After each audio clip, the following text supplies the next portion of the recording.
read the Uh, Colgate over Hegel himself, but at least I've gotten to the point where I understand why he didn't like infinitesimals. I started getting into Newton. Oh, okay. Hegel. There you go. It auto played this time around.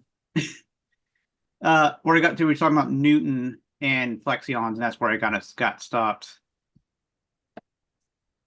Yeah. At least now I understand why he has problems with infinitesimals. It's because you can kind of go backwards in spurious infinity because you're piecemealing the relationship of the true infinity. It's a quantitative quality that's left behind with the dy over dx. But when you try to treat those back as quanta again, they're no longer quanta as a problem. Yeah. And so you try to treat them as quanta that turns into spurious infinity. Yeah. I don't do math at all, but what I got out of the three remarks and is that the problem with Newton and the problem with various people trying to take a stab at the infinitesimals or limit problem is that when treating the issue, um, they would find certain qualitative aspects of dealing with it inconvenient. Mm-hmm. So they would mention it as a quality, but as a quality as such, they would leave it out of their calculations. They couldn't find a quantitative way of expressing that quality, some of the quality. So they just left it out of the equations and said, I don't know, I guess it'll work out.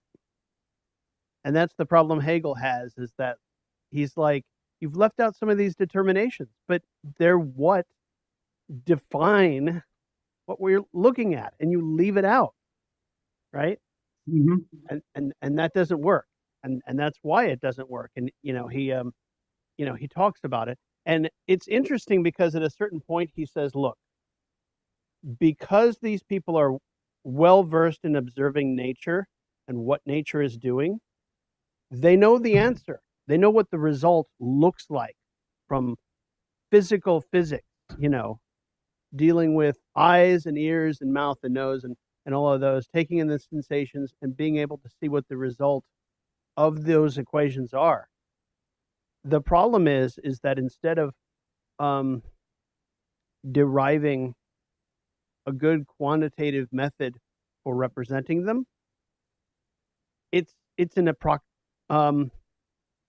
the way of dealing with the infinitesimals and with anything really, with the uh what's it called, the calculus, right, is only an approximation at getting to the process, to the result. The result already existed previous to the equation, and they know it, but um their attempts to model it, the process, are inadequate, and that is at bottom the problem he has with Newton and with other people. And ultimately that was the problem that Einstein had with Newton, and why, physics moved on with relativity, and later with quantum physics, which may or may not be a thing necessarily, because again, they're all approximations rather than um, uh, philosophically derived and then all accounted for. Um, and that's kind of Hegel's point. He's not anti-Newton. He says Newton needs to go farther in perfecting, what he left us. So of course, he's not with us anymore. But the point is, if you're going to improve on Newton, you have to um, account for what he left out. I guess you could say, and representing the process that results in whatever you're looking, whatever he looked at. He talks about Newton's optics. He talks about some other stuff. It's interesting that, well, actually, he probably does mention Leibniz in there. I mostly skimmed it. But because of my and others in facility with this area. I'm going to suggest that this be the last Yeah. session that we talk about these 100+ pages of quantum, and that we simply move on to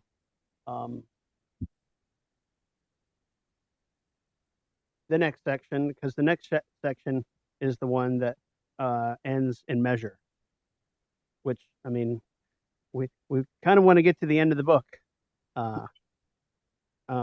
Yeah, the next section is the quantitative relation or quantitative ratio. It's interesting because at the end of the last session, we derived the ratio, and then he went on this 100-page bender in order to talk about the ratio's use in physics and the problems with it that, of course, they ran into. But then in the next section, he actually like gives us the full anatomy of the ratio, starting with the I mean, it's on the page. It's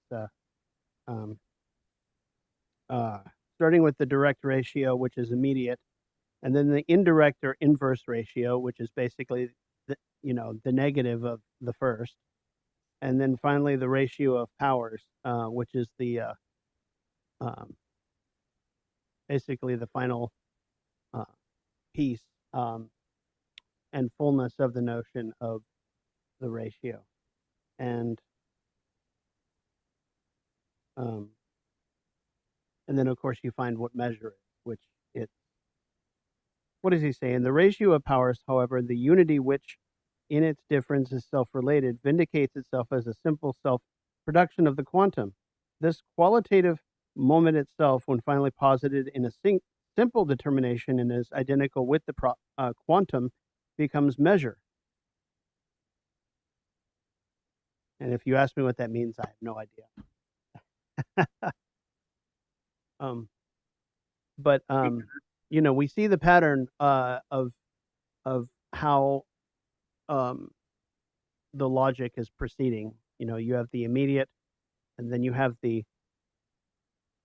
Well, I mean, he says it in the beginning. You have the immediate moment, and then you have the negative moment, which is the dialectical one, and then you have the speculative moment, which brings it all together into a manifold, and then its truth becomes, well, is renamed the next emanation, or whatever you want to call it. And it's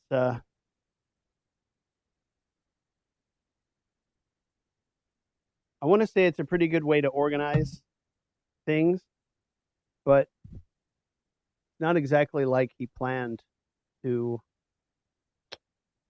do it. I hear people, when discussing this stuff, on Facebook, if it ever comes up, talking about how, Hegel organized this way, Marx organized it that way, etc.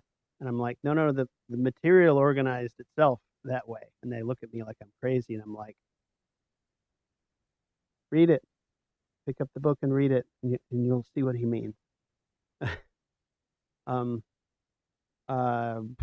Doug, Kyle, Jim, anything in this section that struck you as interesting, or you want to comment on? Newton, Leibniz, Lagrange, any of that stuff? Sorry, go ahead. Yeah, I was thinking about Zeno's paradox in a way when it came to this. Just because the idea you're going half of the way over and half the time each step forward, but there is the quality that is preserved throughout that process is that both the top and bottom denominator, which we could call velocity, stays constant. So it's, I don't know, just kind of making me revisit and rethink how I think about a lot of physical measurements and stuff.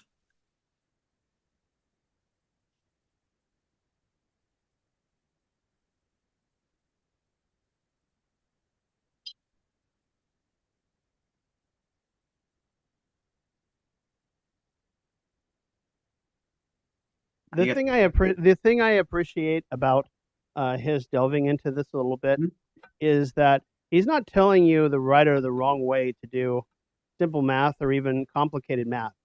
He's basically telling you, hey, you know, however you organize this stuff, it's great. It's just that you've got to know what you want to express. And if you leave something out that needs to be in there and accounted for, you're going to have an error.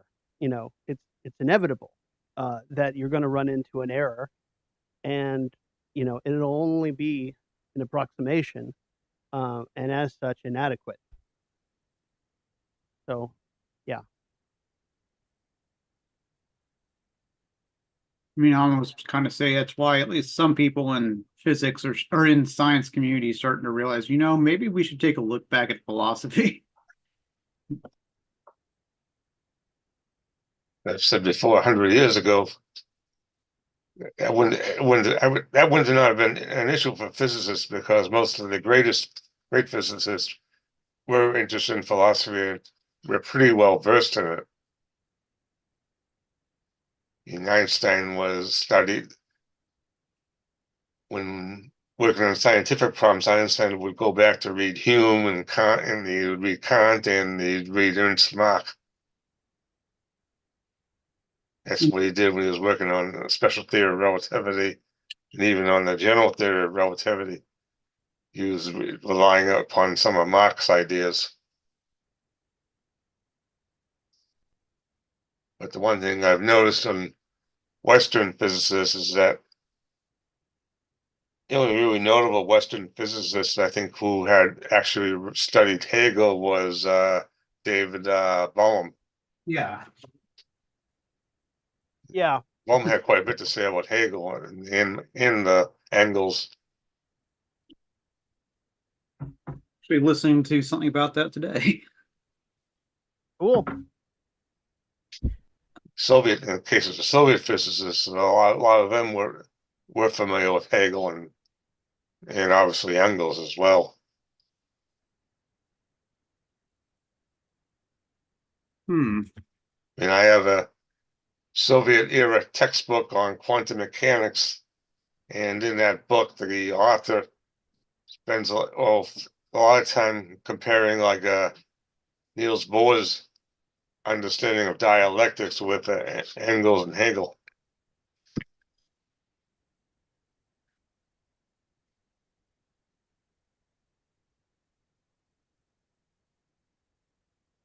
Now, Bohr himself, as far as I could tell, I don't think he really ever studied Hegel. His understanding of dialectics came mostly from reading Kierkegaard and other Danish philosophers in the tradition of Kierkegaard, which is really sort of based on sort of a critique of Hegel. But Yeah.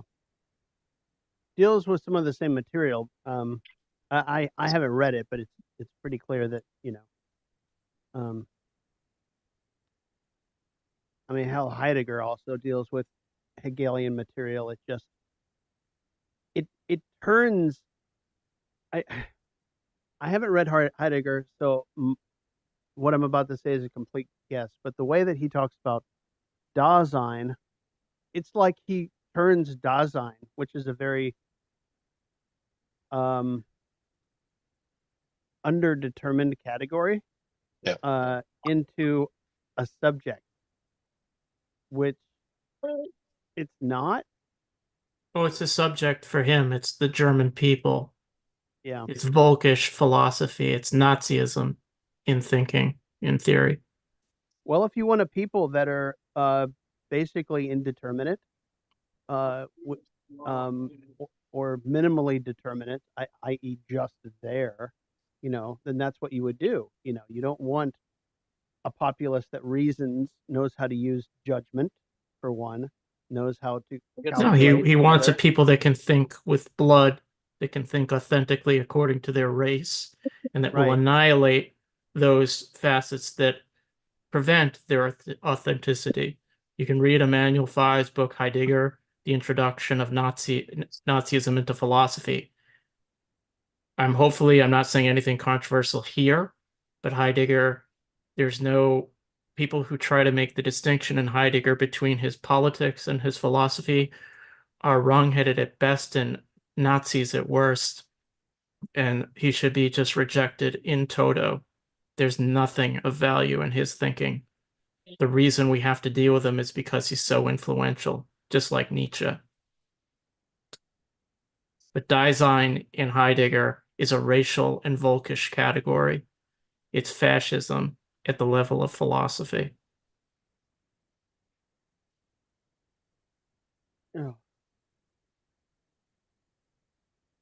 Yep. You said it best. You're making me want to go back and read more Lukács on people like Heidegger. Because Yeah, Doug's comments make me wonder if Heidegger had any significant influence on Zionist ideology. I know some of the early Zionists were very much into Nietzsche. And the Nazis regarded Zionism as a Volkisch ideology. Well, it is. And if you read Zev I- Sternhill, Yeah. work on the founding myths of Israel, he makes the case that, and keep in mind, he's a Zionist, Yeah. that Zionism is basically a nationalist socialism. I would just take out the "ist" and just say a national socialism, because it is on the same premises about, and if you read what one of the former founders of like the Israeli Supreme Court, they're using the same determination of who's a Jew that's found in the Nuremberg laws. Yep. You know, this is really not a stretch. There's a reason why the Zionists were willing to collaborate with the Nazis, why and other fascists, because the thing is because they accept a lot of the same premises. All anti-Semites agree that Jews cannot be assimilated into Gentile society, that solidarity is impossible, that anti-Semitism is permanent, and the anti-Semites say, get them out, and the Zionists say, you're right, we should leave. And it's mirror images, it's the same thing. So yeah, Zionism is basically a Volkisch idea in all its variety. When they say a land without people for a people without land, most of the Zionists, at least the founders, were very aware that there were people living there. The point they're making is that they're waiting for a people, the people who belong to the land. The land is in their blood. It's in their heritage. It's in their race, because it's blood and soil nationalism. blood and soil. That's what Yeah. Zionism is. Man, yes. Wasn't that Golda Meir who said that? I know. I was she actually repeated it. quoting from was it Zachary Lockman's book, Comrades and Enemies? He kind of makes that case, which is about why there wasn't like Arab Jewish solidarity in the workers' movement. Yeah. I mean, the Communist Party made the best efforts, and even they ultimately failed in the end, mostly because of Stalinism and accepting a lot of Zionist premises. But Zionism, even in its most left varieties, it was built on racist conceptions. It wasn't willing to commit to a universalist project of proletarian revolution, because its primary goal was settlement and dispossession and ethnic cleansing. And you can't build a proletarian movement based on those type of premises, which are entrenched in every form of Zionism, even the most left of them. Look at the history of they organized Jewish workers in the unions, but the role of the unions, one of the main roles of the unions was to facilitate Jewish settlement. Coerce capitalists from not hiring Arab workers. Right, it was to facilitate Jewish settlement. People like Ben Gurion wanted 100% Jewish or Hebrew labor. Yeah. It wasn't built on solidarity. The only people in mandatory Palestine who called them out correctly on that was the Palestinian Communist Party. Yeah. But all the Zionists accepted that premise. There was just like disagreements maybe over tactics and rhetoric, but nothing in, people who blame Netanyahu and Likud for what's going on, which, yeah, you can call them out, fine, but Israel was founded by what became the Labor Party, yeah, which was the Social Democratic Party. People like Golda Meir were in the Socialist International. Yep. David Ben Gurion was in the Socialist International. And the kibbutzim were just outposts of ethnic cleansing. There was nothing socialist about them. They could have Workers of the World Unite on their banners, but they didn't have Arab members. They forbade it. And a lot of kibbutz members served as officers in the IDF when they engaged in ethnic cleansing in 1948. I'm sorry if this is probably a distraction from this discussion. Trust me when I say that, considering this is the tail end of quantum, as far as I did read the remark. I don't know what page we're supposed to be up to. I'm at page 274, which is the end of, I think, remark 1 or 2. I forget. So I don't understand math or physics. There's a reason I had to take remedial math in college. Yeah. So I can't comment on any of this. No, you're fine. There are a couple more comments. I think remark like 2 and 3, which end on 313. What I'm proposing is that the rest of the remarks are exactly like roughly what you read up to 274. You can feel free to read from 274 to 313. That's fine. But next class, I want to read from 314, which is chapter 3, on, because that continues the argument past his musings on the calculus, and goes back to defining what ratio is in its fullness, which, it goes back to the logic. Yeah, because going through all this too is kind of just realizing that, I was just taught the rote of calculus, not really how it works. Right. And Hegel's big issue, of course, is that eventually the scientific use of calculus probably needs to be revised if it's going to be more accurate than he says it is, and I think it's Hegel, but it might be someone else that I was reading this week. But someone said that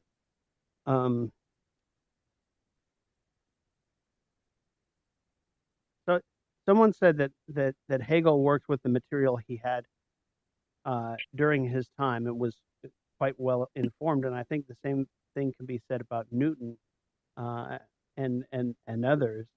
But the fact is that even with that,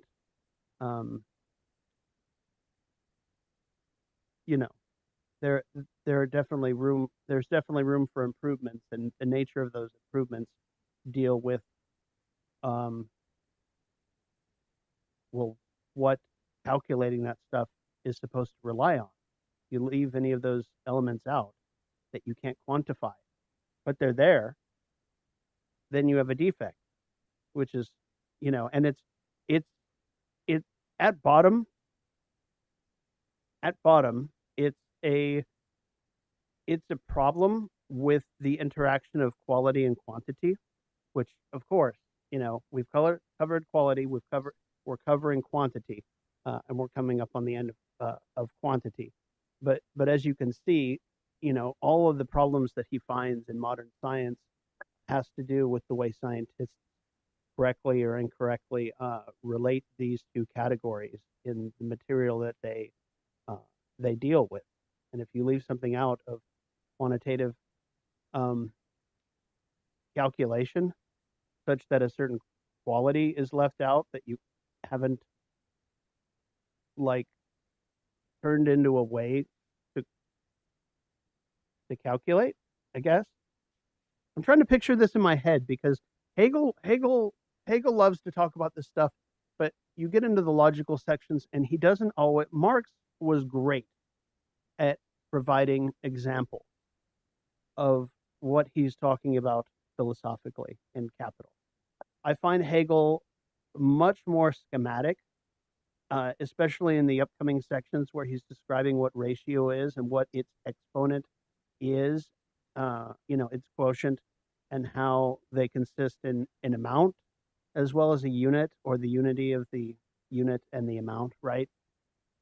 But he doesn't write it on the blackboard for you in the book. Marx does. Marx will write it on the blackboard for you. Hegel does not. So if you I am fuzzy on math, and so he's starting to use the word exponent, and I'm not sure what exponent means with relation to a ratio. I think it means its product, like you have 3 over 2, and that equals a number, and that's the exponent. Is that right? I think an exponent is like the end results kind of thing, like the two Yeah. cents. Yeah. So Right. I had to relearn Okay. that too. Okay. Yeah. 'Cause there's a Okay. lot of stuff So there it I'm is. relearning on this. And I get into my math head, and I'm like, I'm trying to keep it all together, but I keep reading, and eventually he gets to the part where he says, look, the result or the he goes from the immediate to the negative, the inverse ratio, and then you start to see it take shape, and by the time you get to the third, you're like, oh, okay, so the third is really a unity, or something is a unity of amount, and you'll read it in the next section. It is a unity of the amount and the unit, something along those lines. And then I go back to my Hegel brain. Okay, he's dealing with these things, and they're in relationship, and their product, so to speak, ends up being their truth, right? And while it's very helpful at this section, if you know math, to sort of picture it quantitatively and what's going on in operations, I don't know. I found it easier eventually to figure out how to relate the categories in the quality section, just abstractly. I mean, you just read them enough time, and you just push the I believe button. This is where this goes. This is where that goes. I don't know. I was about to ask the same question I did 10 minutes ago, but I'm not going to. Yeah, I feel like I was gonna. Yeah, same thing. I feel like we're kind of dragging this section, and it's like it's time to move. Yeah, we're done with this section. So, Doug, read the rest of the chapter, or don't. There's no logical section for the remainder of the chapter. It's just, the next one is chapter 3, and it'll. To what page? Oh, sorry, I said it earlier. 314. Go to page. Okay, no. 314 to what? Oh, I'm sorry. I don't know. Okay. 314 to 325. Okay, that's fine. Let's just finish this section entirely. So 314 to the end of the chapter 320, page 325, and the next section will be measure, and we'll leave quantity behind and deal with measure, which is the unity of quality and quantity. Actually,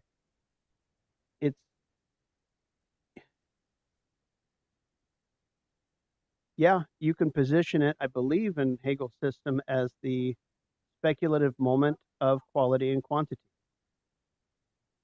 And its fullness, its fullness as quality, quantity, and measure turns out to be essence and its immediacy, which is going to mean absolutely nothing to you, just saying it out loud, but maybe it might a little bit. We've all sort of caught up a little bit on how Hegel's system works and how everything sort of relates to each other. I asked that question, Kyle. You heard me ask Alex, like how do we use these categories outside of reading the book, in just everyday situations. No one definition isolated really makes sense in and of itself. And I mean it's really true, because like in one section it's the immediate definition, and in another section it's the dialectical definition, and Alex was basically like, well, yeah, the process of going from immediate to the dialectical to the speculative, and the totality at the end sort of gives you the fullness of what's going on. You were going to say something, Kyle, and I just finished my thought. Sorry. I don't know. It's kind of, again, that kind of reminds me of the whole, there's that sort of fractal aspect of the path where, like you're saying, kind of determination is kind of the determination. The negation would be through magnitude because it has no quality to it, but then it's speculative. It's a unity of opposites under measure. So yeah, I can definitely see what you're trying to say there too.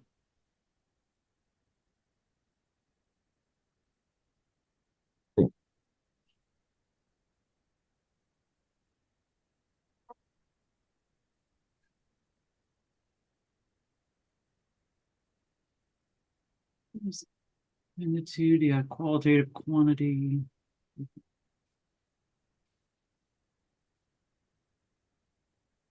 Um,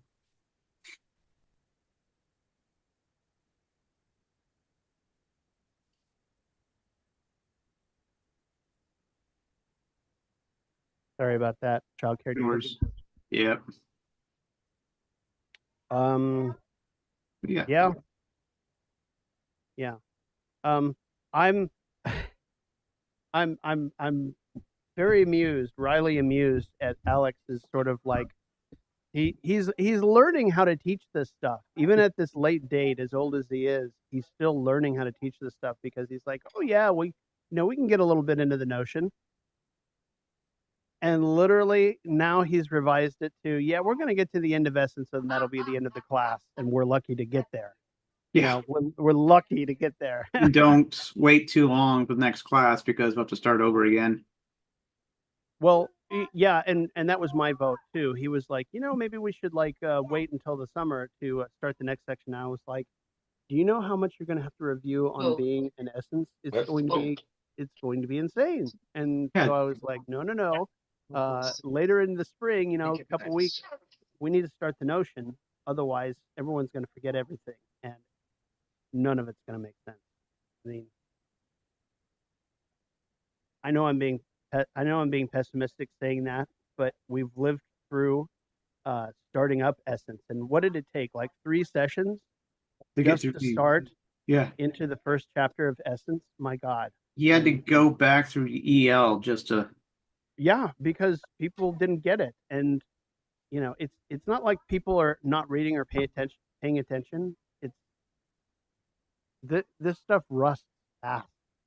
The specificity of it. I'm finding that when I deal with real world problems or things I read Capital, or I get asked questions about this or that, I find myself thinking in the terms that Hegel is slowly training me to think, but I couldn't recite chapter and verse of the logic enough to teach it yet.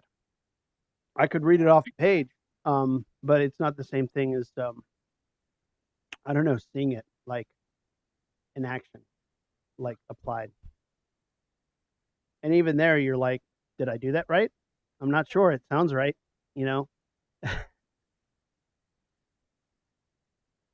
It's one of the things that drives me crazy now is I cannot read my Marxist text without going, no, you can't do that. You can't do that. Why? Like, I've been following Doug in reading Plekhanov, which every communist should read. Both Lenin and Trotsky said explicitly, you must read this guy because he's he's practically a founder of modern Marxism that dovetailed into the Third International, although he didn't participate. You can't not read him, but at the same time, there are minute defects in his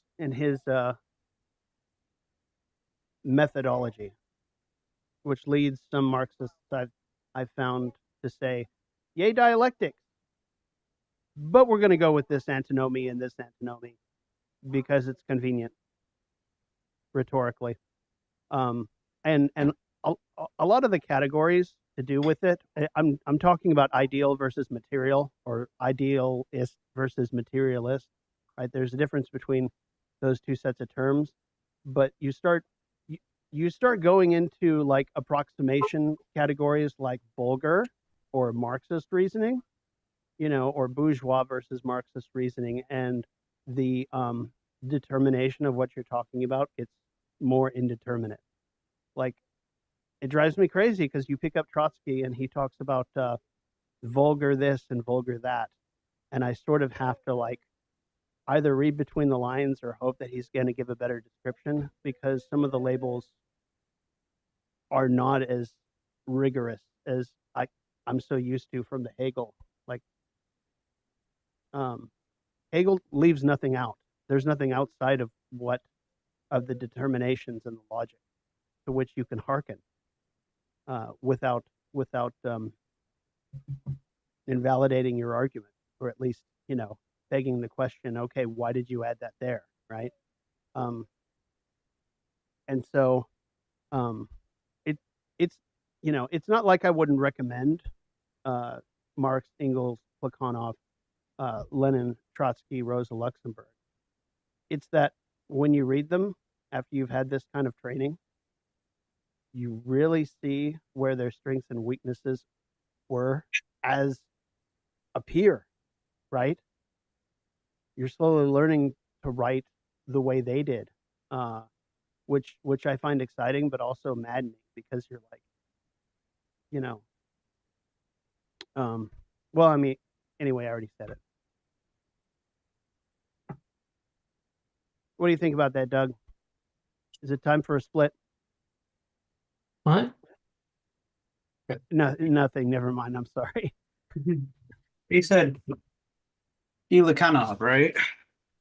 I mean, yeah, I mean, Plekhanov is head and shoulders. Yeah, that's Ilyenkov. Okay. Yeah. I mean, Plekhanov is head and shoulders above like Kautsky on philosophy. Oh, philosophy. I absolutely. mean, Kautsky's mostly an agnostic and a pragmatist. He doesn't really give a shit. He kind of says so. Yeah, he's very specific on that. as I mean, we'll people find who out try and defend when your him book on drops that is like kind of in nuts to me. But a no, couple months. yeah, I mean, there are remarks in Lenin's philosophical notebooks and a few other places about Plekhanov's deficiencies. Even the editors of the Soviet editions, they'll point out things he gets wrong when he's dealing with the Marcus and anyone else. But no, you get a really good philosophical training through him. I mean, I'm only maybe about almost halfway through volume 2 of his selected philosophical writings. And he really does. He covers all this stuff, like what is like economics, philosophy, politics, and he has like all kinds of stuff on aesthetics as well, and it's really helps train you in a way, like the neo Kautskyists like you won't get, like, there's a reason they don't give a shit about philosophy, and even the so-called left ones, they say don't have a philosophy. But yeah, I mean, I think there's value in going back to it, just because I mean, I made a post about this the other day. It's like, there's like, I think we should all be very intellectually curious. Like, I'm not going to give anyone shit if you want to spend your time reading Heidegger or some other anti-communist asshole, or, you want to spend your time reading Greco-Roman stuff, which is better, obviously, but I think it makes sense as Marxists to privilege certain people and to really rigorously understand first principles, all the basics of one's Weltanschauung. So when you actually approach someone like Heidegger or Plato, you can parse them or understand them, I think, better. And it's not, I'm not saying like that it's just like some arbitrary decision to pick Plekhanov or Trotsky or Marx. I'm saying it because on the whole, they're all right and true. And that's my rationale. Heidegger is wrong. Nietzsche is wrong, and it's actually important to understand our first principles so we can take apart theirs. Exactly. I don't know, with me, my current philosophy, I mean, other than the obvious communist philosophy, is it's all about the argument. Personality means nothing, the arguments are everything. And you demonstrate your worthiness as a communist based on the quality of your argument. And Plekhanov is, I mean, that's communist training 101. That's ABCs. Um, uh, so is Lenin and Trotsky. And as you go through, you need to be a thinking. You need to be a philosopher when reading these texts. You need to be able to read them critically, but not just critically because I told you to or someone else told you to. I mean, you need to weigh the arguments yourself. You can't just take it as received, because then it turns into a dogma in your head individually, and then you deal with other people and you hear them say something different and you're like, What's kind of interesting, this is a side point, and I was just thinking, like, foreign languages press, they put out some Plekhanov and they've put out some Engels, etc. But one thing that just kind of gets me is, like, even in the Marxist-Leninist tradition, since they do, at least in theory, uphold Lenin, they will recommend Plekhanov, but like Mao is actually a very serious break with that in terms of his conception of dialectics. And I'm really not quite sure if they've ever tried to reconcile it in any kind of way. The closest I can think is like maybe some kind of Althusserian reading, but it's just kind of side note. well, they subscribe to, the MLM outlook, which has already done the work for them. That I very much doubt that the people putting it out are interested in relitigating or being No, they're not. And or being thinking Marxists. Put it more bluntly, which is fine. I mean, not everyone is required to be a thinking Marxist to participate in the communist movement. no, but it gets in the way. It gets in the way. It does. I mean, but Gramsci is right that everyone is a philosopher, even if everyone is not trained as a philosopher. Just like we all cook or bake or microwave. That doesn't make us all chefs. It's the same kind of a thing. But it obviously would improve your cooking if you like maybe took a few courses or you watched the cooking channel. Just like it would probably improve your Marxism if you studied philosophy a bit more and tried to give your thinking some kind of rigor. That's not to say everyone has to do it or everyone has to sit down and read the logic, but we should encourage as many people as possible to do it. Because, yeah, it's not beyond us. Unlike Nietzsche, I believe philosophy is for everybody. I'm not some aristocratic asshole. So, which that would be the nickname. I think that was Lacerda's rejected title for his book, but that's another thing. Was it really?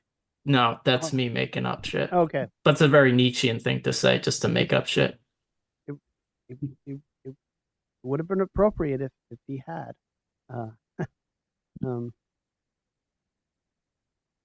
But yeah, I would imagine actually for the Maoists that the most sophisticated would be some kind of Althusserian reading of that. And you're right, the MLM would say Maoism at the highest stage is kind of superseded. Whatever is in conflict with Mao, well, Mao gets the last word. Okay. Yeah, that's one thing that ticks me off now, is that the misuse of the dialectic in rhetoric. This sort of they use the jargon, but they don't apply it at all. It's not even in the same galaxy of a determination as what Hegel or Marx would use it as. And I don't know. I don't know. It drives me up a wall to see people use the dialectic terms and just sort of mean it as a point of rhetoric. And then you try to point it out to someone, and they're like, "Well, it's only use is rhetoric." You know, it's Well, a I mean, you Marxist get label. obviously the really stupid examples of the dialectic. We need to support this Democrat or that Democrat because it's dialectical, because it's some contradiction that we kind of imagine there to be. And I've heard, people like, oh, you don't understand MAGA communism because it's this new dialectical thing. Go back to Hegel and everything. And I'm like, yeah, those are, That's let's not a just say, thing. shall we say, misreadings of It's not a things. thing. Oh, that's a kind way to put it, Doug. That is the Yes, kindest I'm way. being kind here just because I don't want to swear too much, I know. because I really don't like those people very much. But yeah, I mean, it's a constant thing, and I feel like, once you get the actual dialectical training, and I think everyone here can use the term dialectics. Not that you need my permission to, but you can if you've actually been with this group for like 2 years. And you can kind of say, when someone's like, we got to support AOC because of dialectics, you can call BS on that. And, when someone says MAGA communism, you can call a lot of BS on that as dialectics. I saw a post from Todd Christian the other day, and he was praising AOC on Israel and the Gaza massacre. And I was like, dude, you have come a long way from reading me into the ISO to now, and it's just been one downfall after the other. I just feel so embarrassed for these people. Like, Yeah, I see it on his. I know I sound like a Spark saying that, but no, that's not sounding like a Sparta. That sounded like a Marxist. Oh my God. Todd's brain got sucked out. I'm actually going to take a screenshot of that. Yeah. I mean, you see what I mean. It's like on Starship Troopers. They sucked out his brain. Like that's so real. That's a real metaphor. And it's just like, what happened to you guy?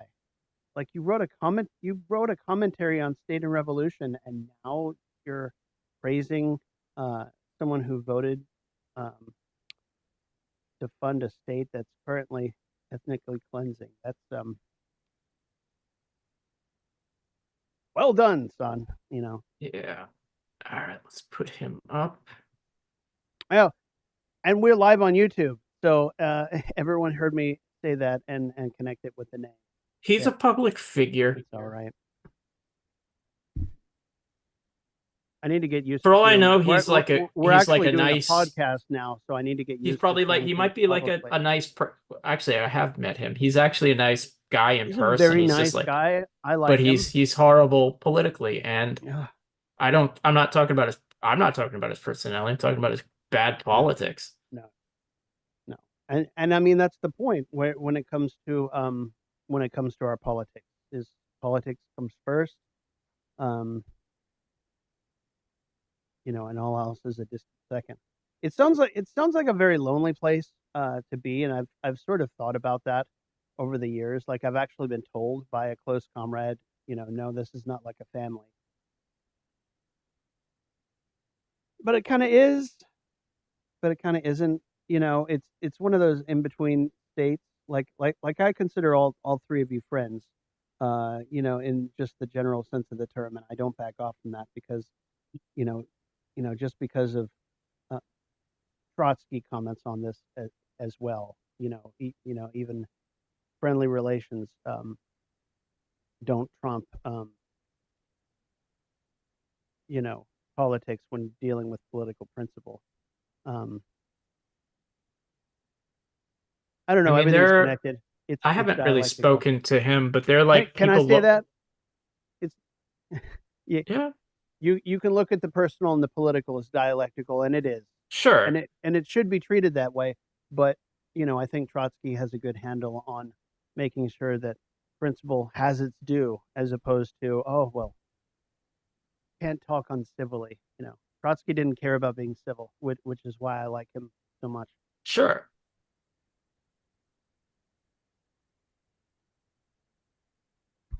I mean, most of the former ISO leaders, there might be a few exceptions. I can't think of any off the top of my head, have just gone in very bad, if not weird places. Interesting. Midwestern Marx just dropped an article on why the left should reject Heidegger's thought. I didn't think I would agree with anything coming out of there. I wouldn't trust them. They're Hmm. opportunistic about theory because they've Yeah. already they Yeah, see and common cause with people like Haas and these other Nazbols. They're not comrades, and the frankly, MAGA communists. Yeah. I wouldn't trust them at all. No, absolutely not. I just found it very interesting and kind of ironic that they would drop that right after talking with, who did they talk to? El Hasdin or whatever he calls himself now. These people change their names like every 6 months because they do something like look at kitty porn or other stuff like that. I don't know. The thing with the Midwestern Marx is a lot of them come out of the Communist Party, which actually has a low theoretical level, unsurprisingly. But some of them have like academic and activist careers as well. And, which, okay, maybe that looks impressive on paper, but they have a very, I don't like to say class reductionist. In their case, it's like a very right opportunist or economist line because they just want to appeal to workers on their perceived economic interests and kind of ignore anything or downplay like cultural or social issues, so trans rights, all that kind of stuff. They put that on the back burner in order to appeal to what they consider the MAGA working class, which means they make common cause with people like Haas or Jackson Hinkle or all these other, fascist people. This is the problem with ignoring philosophy, is that if you say you don't need philosophy, first of all, you're saying that the distinctions between positions don't actually matter. It's you reify the working class as a Dasein or something like that and say, well, it's the working class and that's what communists are for, right? So so instead of using Marx's critique of political economy to define the working class, you're just sort of taking the working class as you find it and turning that into the reason to support it. But the working class the working class appears in many different forms as itself, educated or uneducated, in this era or that era, under capitalism. What am I trying to say? The position of the working class in the capitalist system is what makes it the linchpin for the communist horizon, if I can call it that. Okay, but if you take the working class as you find it and just sort of like abstract the psychology that you find there with, say, the average, bourgeois, petit bourgeois, middle class homeowner, you're gonna find lots of different positions, lots of different psychologies. If you take that and say, well, that is what we should pay attention to, that's basically what the MAGA communists are saying. They're saying psychology of the current working class is everything. Their position in the economic system is nothing. That's the position. Now that I said it out loud in more definite terms, that's exactly what it is. And unfortunately, they're like night and day. I guess I don't know. Does that make sense, Doug? Am I saying that right? Yeah, yeah, it sounds good enough. I mean, I just say like these people are also looking for this authentic proletarian, which is very superficial, very surface level, which is also Very ignores, immediate. Yeah. what Marx says in The Holy Family. It's not what the proletariat thinks of this, that moment, even all of them. It's what they are, and what Yeah. in line with their being, they're compelled to do historically, materially. Yep. And that means in order to fulfill that historical mission is you actually need to imbued socialist consciousness, class consciousness of the fight against all exploitation and oppression, being the tribune of the people, which the MAGA morons don't do. And on also just another level, Trump's movement is largely petty bourgeoisie and bourgeois, of course.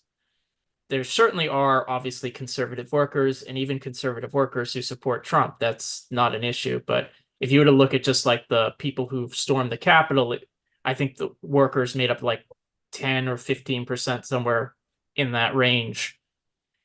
And also, it's like, you're just an idiot because, frankly, you're going to say that supporting an anti-communist, demagogic billionaire who's running for the Republican Party for the third time, he's already been in office, is somehow going to usher in communism or increase class consciousness because magic, you're stupid reading at dialectics. I mean, this should just be laughed at. Like, we should treat these people as jokes and laugh at them.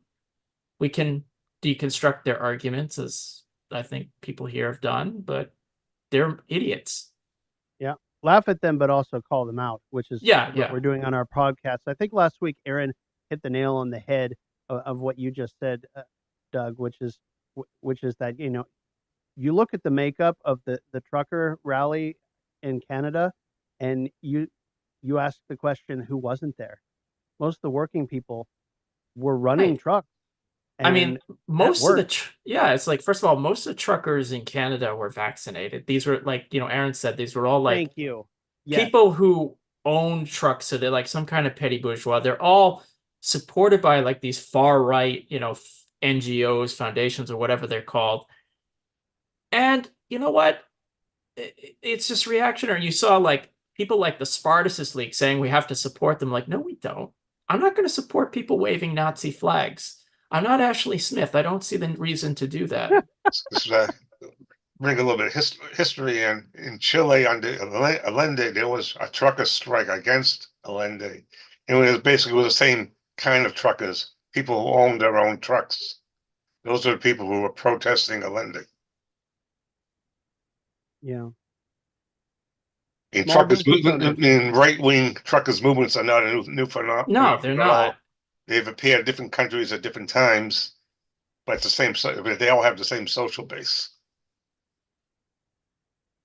Like police unions. What's their social base? Pigs.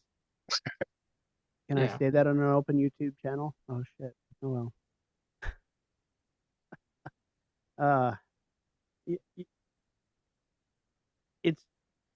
It's a sea change for me, I think, because the ISO was very much, and I'll talk a little bit about the ISO again. I know this isn't the podcast; it's just a YouTube channel that no one's watching. But like the ISO called comrades socialists. They were very particular about using the right labels versus the wrong label. And I even got lectured on this one, so don't say communist, say socialist. And being on the outside now, I realize how, I don't know, calculated that was a bit. I don't even remember why I just brought that up. What was I talking about going into that? Kyle, Doug. Something about ISO using proper terms. Yeah, but before that, I brought it up for a particular reason. Truckers.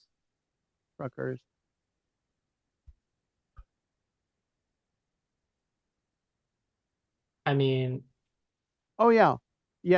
So so I mentioned, can I say this or that on an open YouTube channel? And it the line in the manifesto about communists needing to say who they are and what they're for plainly, is very much felt today. but in the ISO, I feel like that was somewhat attenuated a little bit. And being on the outside now, I feel like it's a sea change in my thinking that I'm going to come out and say what I think and what our principles are, and use the proper terms as opposed to try to sort of water it down so that we can make a unity with liberals, right? So as not to scare anybody. Like, we're out Sure. to scare people because the what do you call it? The specter of communism is not communism. Like, we will tell you what communism is because we can properly determine what it is from writings and from the history involved. You define communism based on the specter of communism, and everyone from Biden, who is an out and out reactionary, all the way to the leftmost anarchists, although they're a little more than liberals. Most of them are counted as socialists. Anyway, yeah. Sure. I mean, although I remember towards the end of the ISO's tenure, they certainly got less rigid about that. I remember saying, oh, we shouldn't tell people that they're not socialist if they support Bernie Sanders because, he's calling, I'm like, well, he's not a socialist. And we can actually say why. And it's like, oh, we shouldn't be arbitrary. Like, no, it's not arbitrary. It's like, he's not. It's like, it'd be like if I was to tell you football and give you all the rules to baseball. I'm not really explaining football very well. And frankly, the people who are saying that would probably not be, they see it's very opportunist because I guarantee you, if I was to say, okay, how about National Socialism? Should we not be arbitrary about that and say that they're just a fellow comrades?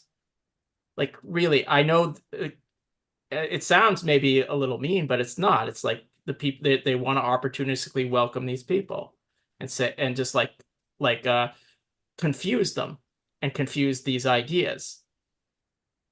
And this is why studying Hegel, getting back to the book, is so important, is because it teaches you that the determinations that make up these words that we're using actually mean something, and you have to be explicit about it. Like, you can't water down a term. It's just going to become an indeterminate mess. I've read in more books than I care to comment on, that socialism as a term has sort of lost its meaning. No, it actually hasn't. It's just that in common parlance, people have added determinations that don't belong under the rubric at all. And they Sure, try to like you pass it said, off. if people call Biden a socialist, yeah, that's certainly a misusing of the term. Doesn't mean it doesn't have meaning. Just because Right. everyone could misplay football as baseball, but that doesn't mean there aren't rules of football.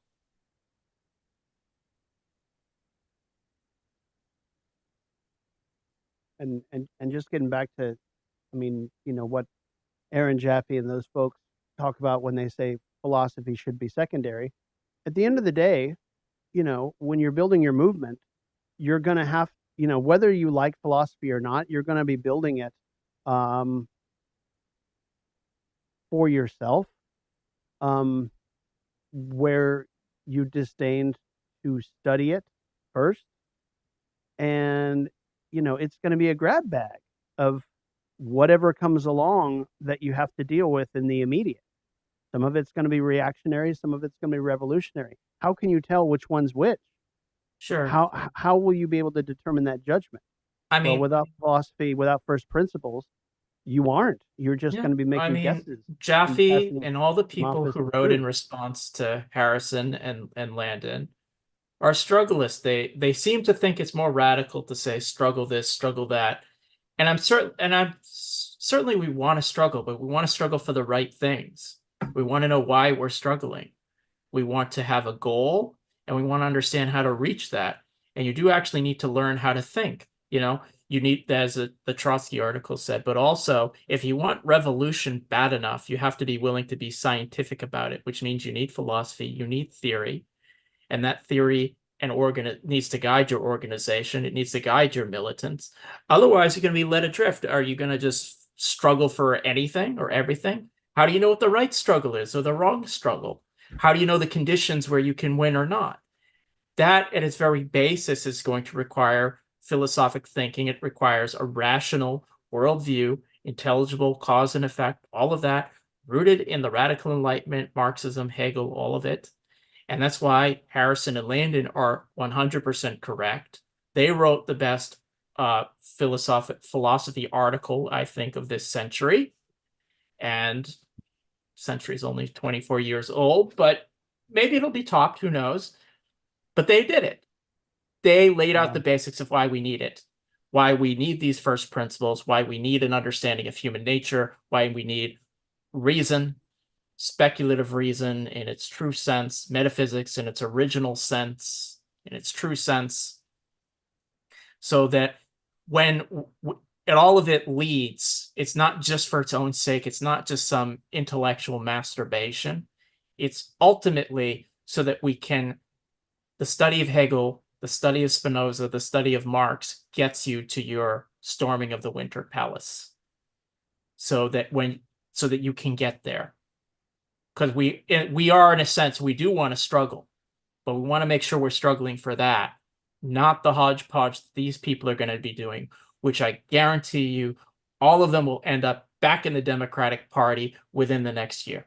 They're already heading that way, a lot of them, and what you just said gets very, very accurately on